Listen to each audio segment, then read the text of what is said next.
आपका next time news में। इस रिपोर्ट में हम बात कर रहे हैं द खूबसूरत अदाकारा रेखा के बारे में। बता दें कि आपके मन में रेखा को लेकर काफी सवाल आते होंगे कि वो जब भी शादी करती है तो उनके पति के साथ कुछ ना कुछ हो ही जाता है और फिर भी वो आज भी सिंदूर लगाती है। इस तरह के सवाल काफी आते होंगे, लेकिन एक सवाल और सामने आ खड़ा हुआ है कि आखिरकार जब रेखा फिल्में नहीं करती है तो उनके पास पैसा कहाँ से आता है, वो आज भी अपना घर कैसे चला रही है, वो अपना पेट कैसे भर रही है। ये सवाल ज़रूर आपके मन में भी आया होगा, तो इस सवाल का जवाब हम आपको इस रिपोर्ट में ज़रूर देंगे। बता दें कि ऐसी बहुत सारी चीज़ें हैं जो रेखा एक के बाद एक करती रहती है और इसके साथ-साथ ये भी बताएँगे कि आखिरकार रेखा किस चीज़ से कितना पैसा कमाती है और किस तरीके से अपने घर को चला रही है और कौन-कौन लोग उनके घर में हैं। बता दें कि बॉलीवुड फिल्मी दुनिया की चर्चित अभिनेत्री रेखा जो अक्सर सुर्खियों में बनी रहती है। बॉलीवुड में हिट फिल्म देने के बाद शानदार अभिनय के कारण आज भी बॉलीवुड में जाने जाती हैं। आज भी जब जब रेखा कैमरे के सामने आती है तो खूब सुर्खियां बटोरती हैं।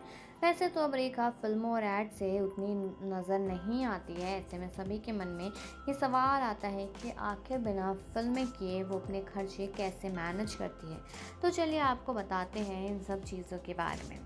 रेखा की मुंबई और साउथ इंडिया में कई प्रॉपर्टी है जिन्हें उन्होंने किराए पर दिए हैं। इन मकानों के जरिए रेखा को काफ़ी अच्छी कमाई होती है।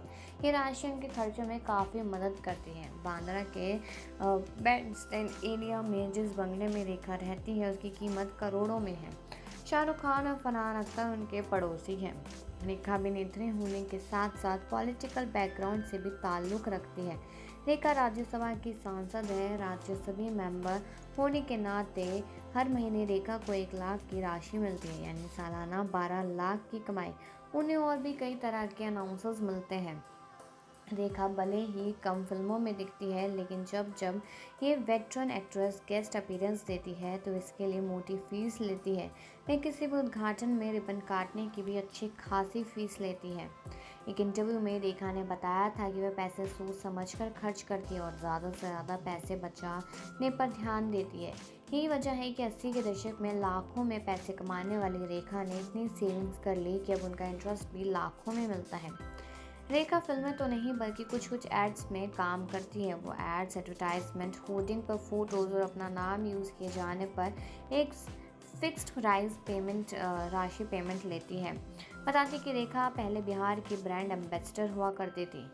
बॉलीवुड एक्ट्रेस रेखा अक्सर छोटे पर्दे पर नजर आती रहती है। उन्हें कई बार रियलिटी शो में देखा जाता है, जबकि बाकी सेलेब्स यहाँ अपनी फिल्मों के प्रमोशन के लिए पहुँचते हैं। लेकिन बतौर गेस्ट शोज़ में रेखा को बुलाने जाने पर उन्हें इनकी फीस भी दी जाती है। यदि रेखा की सेविंग्स, इन्वेस्टमेंट और प्रॉपर्टी की कीमत को जोड़कर देखें तो उनकी नेट वर्थ $40 मिलियन यानी कि करीब 25 अरब रुपए है। जी हाँ, इसके साथ साथ अब हमने ये तो बात कर ली कि रेखा की ज़िंदगी किस तरह से चलती है, लेकिन जब रेखा की बात हो और यहाँ पर उनके लव लाइफ के बारे में बात ना हो तो ऐसा हो ही नहीं सकता। तो चलिए बताते हैं अब उनके कुछ लव लाइफ के बारे में जो सुनने में काफ़ी ही इंटरेस्टिंग रहेगा। जी हाँ, यहाँ पर हम बात कर रहे हैं रेखा और अमिताभ बच्चन के लेकर। बता दें कि अमिताभ बच्चन और रेखा की प्रेम कहानी के बारे में तो बॉलीवुड प्रेमी जानते ही होंगे। 70 के दशक में अमिताभ का नाम कथित तौर पर उनके को स्टार्स और खासकर रेखा के साथ जोड़ा जाता था। जया बच्चन से शादी के बावजूद रेखा और बिग बी के बीच प्यार होने की अफवाह थी। मीडिया में उनके अफेयर के कई किस्से सामने आए थे। उनकी कहानियों और तस्वीरों से गपशप कॉलम और पत्रिकाएं गूंज रही थीं। एक्ट्रेस सिमी ग्रेवाल ने चर्चित चैट शो में रेखा ने अमिताभ बच्चन के लिए अपने प्यार को स्वीकार किया। जब सिमी ने उमराव जान एक्ट्रेस से पूछा कि क्या रेखा अमिताभ से प्यार करती हैं, जिस पर रेखा ने एकदम से कहा बिल्कुल, और उनके इस बयान आने के बाद पूरी मीडिया में खलबली मच गई थी। स्टारडम के साथ एक इंटरव्यू में रेखा ने एक पुरस्कार समारोह के बारे में बात करते हुए कहा, कुछ समय पहले एक पुरस्कार समारोह में मैंने कुछ पंक्तियां पढ़ी थी। सभी ने सोचा कि वे उनके लिए है, लेकिन वास्तव में यह जया के लिए थी। रेखा ने अपनी पंक्तियां पढ़ी थी और कहा था, मैंने तुम्हारी ओर देखा, तुमने अपना मुंह फेर लिया। क्यों? तुम्हें लगता है कि तुम्हारी हालत ख़राब है, लेकिन क्या तुम नहीं देख सकते कि मेरी स्थिति बदतर है? तुम्हारी नज़र में गहरी चोट है, लेकिन क्या तुम नहीं देख सकते कि मेरे दिल के घाव तुम्हारे घाव से ज़्यादा गहरे हैं। जी हाँ, ये ऐसी बातें कही थी रेखा ने, लेकिन इस बात को समझ पाना मुश्किल हो गया था कि आखिरकार ये रेखा ने किसके लिए कहा है।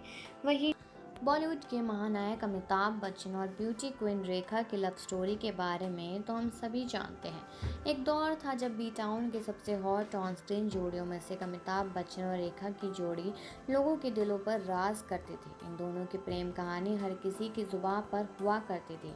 इनकी लव स्टोरी की वजह से कई बार विवाद भी सामने आए। रेखा ने कई बार बिग बी से प्यार का इजहार करने को सोचा, लेकिन उसके बाद फिर उन्होंने चुप्पी साध ली। अमिताभ बच्चन तो जया से शादी करे खुशहाल जिंदगी जी रहे हैं, लेकिन रेखा की जिंदगी आज भी तन्हाइयों से कट रही है। रेखा आज तक अमिताभ बच्चन को बुलाने में नाकामयाब रही है। जब भी मौका मिलता है वह बिग बी की तारीफ करने से नहीं चूकती है। दशकों बाद भी आज उनके रिश्ते अभी भी मीडिया के लिए अनसुलझी गुत्थी बने हुए हैं।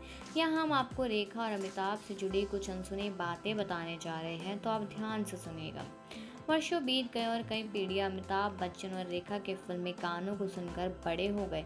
कहा जाता है कि जब रेखा और अमिताभ के बीच प्रेम की चिंगारी धधक रही थी, उसी बीच 22 जनवरी 1980 को रेखा बॉलीवुड के दिग्गज कलाकार ऋषि कपूर की पत्नी और अपने करीबी दोस्त नीतू सिंह की शादी में सिंदूर लगाकर और मंगलसूत्र भी पहनकर पहुंची तो मीडिया में हड़कंप मच गया।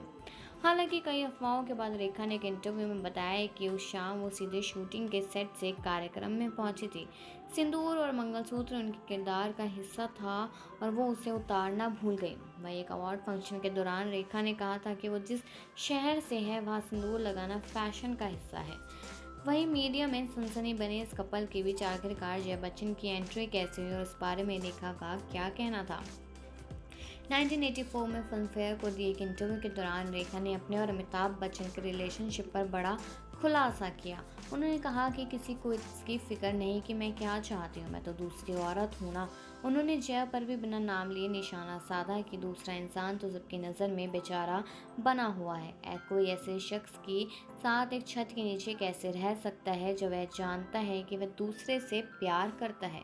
जी हाँ, लेकिन इसके साथ साथ आपको ये भी बताते चले कि ये तो प्रेम कहानी थी अमिताभ बच्चन और रेखा की, लेकिन हमने जैसा आपको पहले भी बताया कि वो आज बिना किसी के अपनी ज़िंदगी कैसे जीती है, जो एक इंसान के लिए बहुत मुश्किल हो जाता है। वही इस रिपोर्ट में आपने ये चीज सुनी है कि रेखा अपनी जिंदगी में शुरुआती दौर से ही काफी ज्यादा मेहनत करती हुई दिखाई देती है। उनको लगता है कि कोई भी काम रुकना नहीं चाहिए, इसलिए गेस्ट अपीयरेंस हो गई या फिर एड शूट्स हो गए, वो हमेशा इन चीजों में दिखती ही रहती है। और खूबसूरती की बात की जाए तो जो खूबसूरती का मिजाज जो सालों पहले था वो आज भी है। तो हर कोई चाहता है कि रेखा हमारी इस चीज को पूरा करे। तो आपको ये अनसुना किस्सा कैसा लगा है, आपके सवालों के जवाब मिले हो तो वो भी ज़रूर बताएँ और कमेंट करके सारी चीज़ें बताएँ। और बाकी खबरों के लिए देखते रहिए नेक्स्ट टाइम न्यूज़।